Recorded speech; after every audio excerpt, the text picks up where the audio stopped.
જય શ્રી કૃષ્ણ મિત્રો, કેમ છો બધા? મજામાં? તો જો અત્યારે થઈ ગયા છે બપોર અને બપોરની મસ્ત મજાની રસોઈ બની ગઈ છે. અને જો છેલ્લે પાત્રા હતા તો એને આટલા રાખ્યા હતા કોરા ખાવા માટે, તો મસ્ત મજાનો તલનો વઘાર કર્યો છે અને આટલા કોરા ફ્રાય વાળા ખાઈ લેશો. મસ્ત મસ્ત કકડા કકડા કરીશ હમણાં અને ખાઈ લેશો. તમે કહેશો આટલા જ કેમ છે પાત્રા? પણ એમાં એવું છે કે સરસ મજાનું તુરિયા પાત્રાનું શાક મેં બનાવ્યું છે. જો ગ્રેવી થોડીક ઓછી કરી છે, કોરું ભાવે, આ ગ્રેવી ઓછી હોય ને થોડીક, એટલે મસ્ત મજાનું તુરિયા પાત્રાનું શાક કર્યું છે. પાત્રા અમારે વાડીએથી આવ્યા હતા, તો જો વાડીએથી મસ્ત મજાના આવડા મોટા મોટા પાત્રાના પાન હતા, તો મેં કીધું કાંઈ નહીં, ચાલો પાત્રા બનાવી નાખું. અને પાછું નીમુનો મારા હસબન્ડનો ફોન આવ્યો કે પાત્રા છે બનાવ્યા જ છો તો તુરિયા પાત્રાનું શાક જ કરી નાખ, કારણ કે થોડાક ટાઈમ પહેલા પણ અમે પાત્રા બનાવ્યા હતા. તો આજે મેં કીધું કાંઈ વાંધો નહીં, તુરિયા પાત્રાનું શાક કરી નાખું. તો મસ્ત મજાનું શાક થઈ ગયું છે રેડી.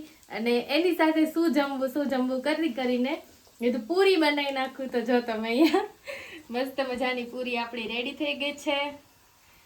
અને આપણા પાત્રા પણ જો અહીંયા તળાય છે, કકડા કકડા થઈ જાય છે. આટલા પાત્રા રાખ્યા હતા એમ જ ખાવા માટે, સાથે મસ્ત મસ્ત થઈ જાય છે. તલનો વઘાર હોય એટલે, રાઈ અને તલનો વઘાર હોય એટલે પાત્રા જોરદાર લાગે.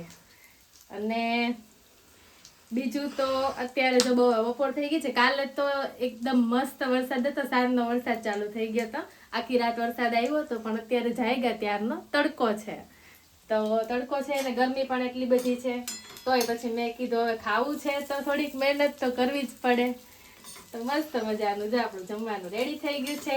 તમને લોકોને તુરિયા પાત્રાનું શાક ભાવે છે એની કોમેન્ટ કરજો.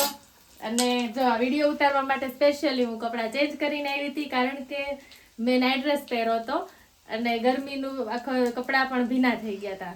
તો પછી મેં કીધું કપડાં બદલી નાખું ને પછી મેં કીધું રસોઈ બની જાય પછી કપડાં ચેન્જ કરીને પછી મેં કીધું વિડીયો બનાવું. અત્યારે જો મસ્ત મસ્ત રેડી થઈ ગઈ છું વિડીયો બનાવવા માટે.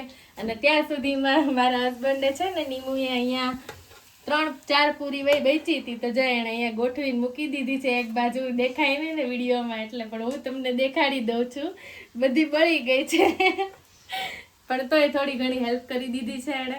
અને મારો વિડીયો કેવો લાગ્યો એની કોમેન્ટ કરવાનું ભૂલતા નહીં. આવતા વ્લોગમાં ફરી મળશું, ત્યાં સુધી બાય બાય, ટેક કેર.